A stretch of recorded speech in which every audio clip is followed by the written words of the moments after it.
everyone, welcome back. It's Taryn, and today I'm excited to be sharing with you what we're using for kindergarten this year for the 2018-2019 school year.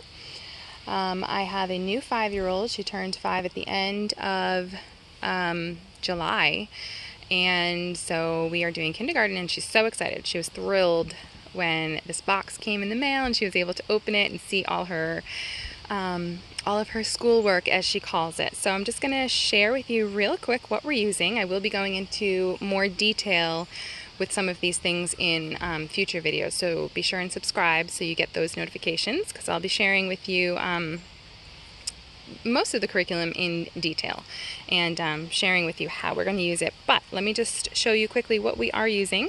As you can see, for the most part this year we're using the Good and the Beautiful curriculum. We're using level K.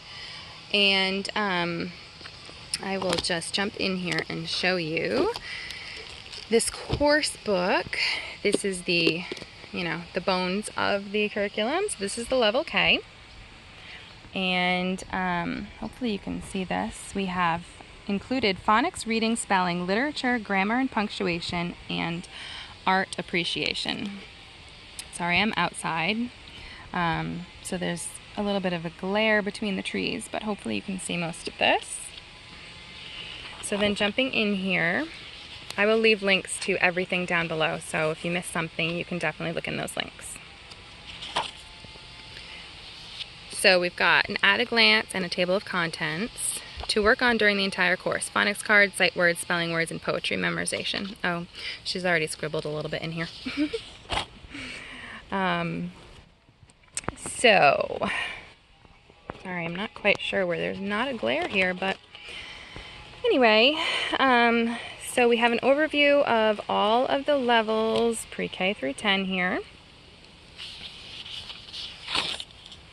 And then we've got items needed for this course, the level K reader, which I'm going to show you how to teach, how spelling works, not rushing, which is a big one, making it work with multiple students.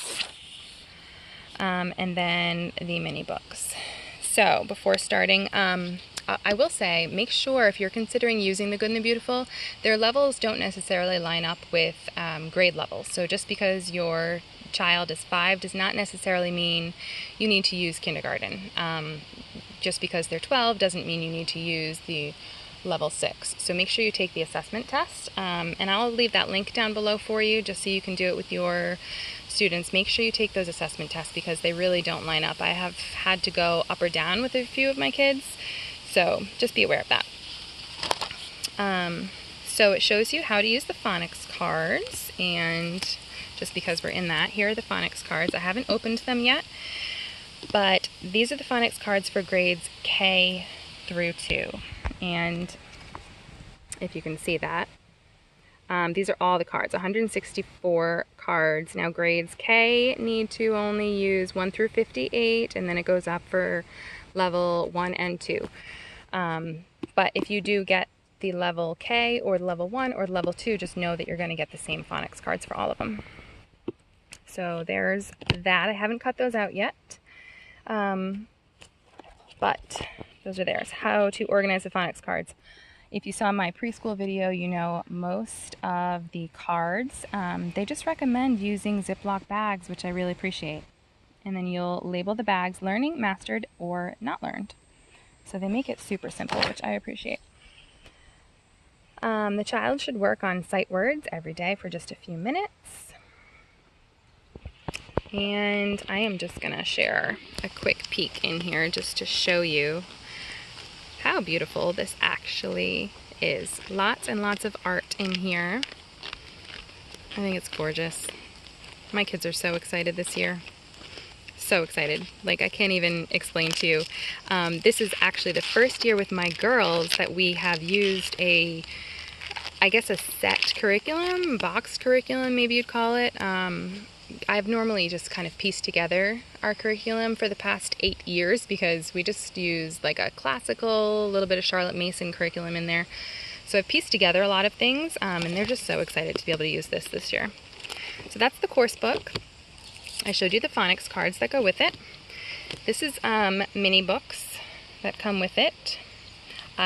You can get them printed. You can get this whole curriculum printed, like PDF, but I just got the hard copy sent to me, so I don't have to print anything. So these are on heavy paper, kind of like a thin cardstock, and I'm gonna, actually I have one out here I can show you. So this is one mini book. I'm just gonna cut it down here and then fold it and staple it. So we'll have a bunch of mini books. This is a level K reader. And lots of big text. So by the end of this, she should be reading on her own, but we are obviously going to start reading it together. And that doesn't start, I think it says, there's all these stories in here. I think it says lesson 12? Yes, lesson 12. Also, with the Good and the Beautiful, now this is not included in the level K, set. I got this separately sent to me. This is a nature notebook. All of my kids are using this year because we are, if you missed that announcement, we are a full-time RV family, so we're doing lots of camping and lots of traveling, so we are outside in nature way more than we have ever been before. So this was kind of a must.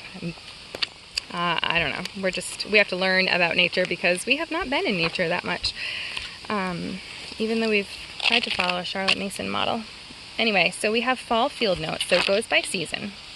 We've got an all about me page here, and then it goes by season, and it just tells you what to do throughout the seasons. Different activities, and drawing, and sketching, and painting, and describing, and things like that. So this really isn't recommended for kindergarten. I think it actually was recommended for grades 3 and up, maybe, if I remember correctly. This was not recommended for kindergarten, but given that she has so many older siblings that are going to use this, I did get one of these for her. I'm going to see if she does it. She may honestly just scribble, and that's okay with me. Then we are using Horizons Math for kindergarten. I have used Horizons Math, I believe, for all of my kids. So she is my 5th child to use Horizons Math for kindergarten. And we really do love it. I think it does its job. It is a spiral approach to math. So they'll learn a little bit in a lesson, and then they will kind of spiral through, and they'll learn a little bit, but they'll review, and they'll learn a little bit more, and they'll review. So I have found that works better with my kids rather than a mastery approach. They just seem to retain a lot more. But they really like Horizons because it's bright, colorful, and like I said, it's spiral, so they really don't do a ton. It's not so repetitive that they get bored and they get frustrated. Lesson 12 here. It's just the 2 pages, the front and the back. So it's not too much. And then I have history and science, but honestly, kindergarten isn't even required in our state. She's definitely going to sit in with us as we read our literature and we read history and we read science, but I'm not going to require her to do anything. If she wants to, then that's great. But if she doesn't, then I'm fine with that also. So that's what we're using for kindergarten this year. I will leave the links to everything that I can down below. Make sure you check out all of those extra videos. Make sure you check out The Good and the Beautiful, their channel. I'll leave that below. And their links. And then ask any questions you have down below. I do have a homeschool group for moms. It's called Homeschooling with Heart. That's on Facebook. You're more than welcome to join. Just hit that link and request, and I will add you in. It's just a group full of encouraging moms. It's not a large group. You can just ask questions, get feedback, encouragement, hopefully find some friends, share pictures, pretty much anything. So just go ahead and join that group, and I'll be happy to have you. And if you want to get notified for any of my other homeschool videos that I have, make sure you hit the subscribe button and like this video, and I'll see you next time. Thanks so much. Bye-bye.